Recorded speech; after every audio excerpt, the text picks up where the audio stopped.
I looked into the clip that Meowmix posted of his game versus Ninchi, Ino versus Neji, where Ino hits Neji with her 8B while he's approaching her from the back. Specifically, Ino hits Neji's 2A in his 6BBA string. I wanted to see why this happened, since some people seem to not understand the interaction or were just really confused as to why she's hitting a grounded opponent. So I dove into it using frame data and hitboxes to understand why this happened, and this is what I found, and I'm just going to narrate what's happening here. So in the beginning, we actually have the clip itself, and then I slow it down so you can actually see what's happening. It's just going so fast, I wanted to see where it actually hit, so I could try to recreate it on my own. And real quick, a quick explanation of the debug commands here. I'm using the mot or mote command. The thing that is the biggest thing to look for is the number under flag. Anytime you input a move, this number resets down to 1, and then you can just count frame by frame and see when the first active frame is. There's more to it, but this is just a quick and dirty explanation of it. The blue circles are hurt boxes, and eventually you'll see red circles, which are hit boxes, and the circles are technically spheres since we're in a 3D game. So Neji's 2A, which reset the counter, we're on frame 7 right now, is active on frame 20, right? And Ino's 8B is active on frame 8, which is an interesting case because her mot will show 7. I can't give you a real explanation as to why this happens, or a technical one, but basically what's happening is when you input 8B, it resets down to 1, and then it goes 1 again, 2, 3, 4, 5, 6, 7, for her first active frame, but that's actually the 8th frame. So the point is, the bottom line is just that his move is active on frame 20, hers is active on frame 8. This next part is just my first attempt at recreating the interaction. The way I happened to record it, I didn't have Ino's mot on at this time, but based on what's happening here and when he gets hit, he's at frame 20, so the 8B is being input on his frame 13, but she does end up hitting him. So this is just a quick example of what's happening. Later on, going forward, I have her mot turned on, and we go through frame by frame to see what's happening and where she can actually hit him. Another couple things about debug is when a move does connect, the red circles won't show anymore. And also, for some reason, hitboxes only show for one character. So if 2 characters have moves that are active, only red circles show up for one character. I'm not really sure why. So after that, I wanted to recreate the interaction again, just with 2A, and I figured because his is active on frame 20 and she's active on frame 8 of her attack, that I would input her attack on his frame 12. So it would meet at frame 20. So that's what's happening here. Frame 12, I stop here. If you look at Ino's mot under the flag, under this is going to reset to 1 now.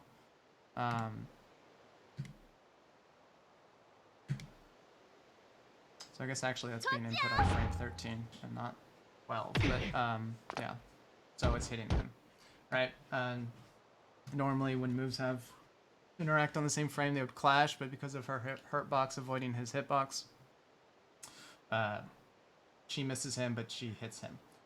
So his attack misses her because of her hurt box being kind of disjointed and stuff. Where are we now?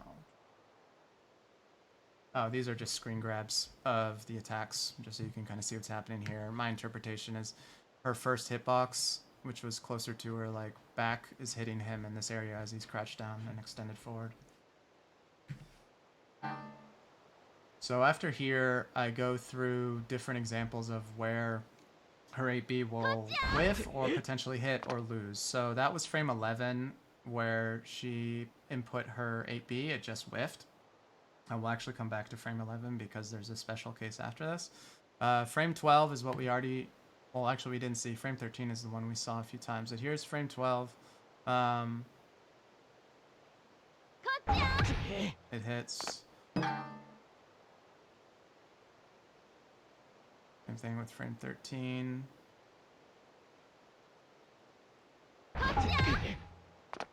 And and then on his frame 14,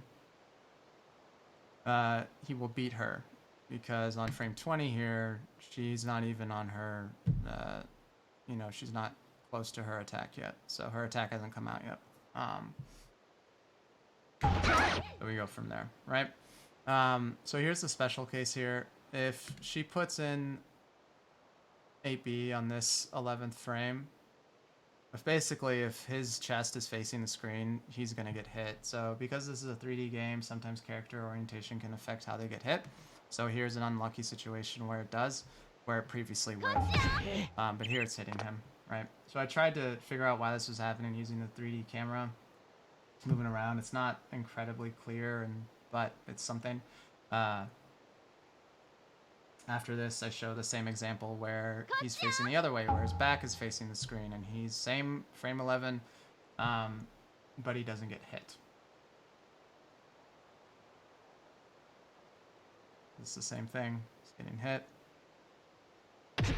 And this is where he gets hit. His 19th frame. He's facing the screen with his chest. This is frame 11 with his back to the screen. She inputs 8B here, and she just jumps over him. And we're going to see her active frame come up right here. It doesn't hit him. And she just hops over. He's safe. So, technically she can hit on inputting on frame 11. But not always, depending on the way he's facing. So, that's basically what happened with the interaction with Meowmix and Ninshi. If you go back and look here, Ninshi was unfortunately in the less, or the more vulnerable state, right? He was facing the screen with his chest, so if she were to input 8B on frame 11 here, she would be able to hit him. But she's also able to hit him on frame 12 or 13. So she has up to a 3-frame window. Unless he's facing the other way, then it's a 2-frame window. And the reason it's hitting on the ground is because his hurt box is extended into her hitbox, right?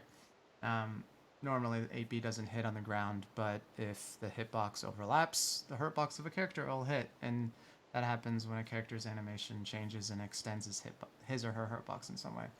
So that's what I found. Tried to make this as concise or clear as possible. It's a little sloppy, I suppose, but I'm always open to any constructive criticism or correction if I said anything wrong. But yeah, that's me.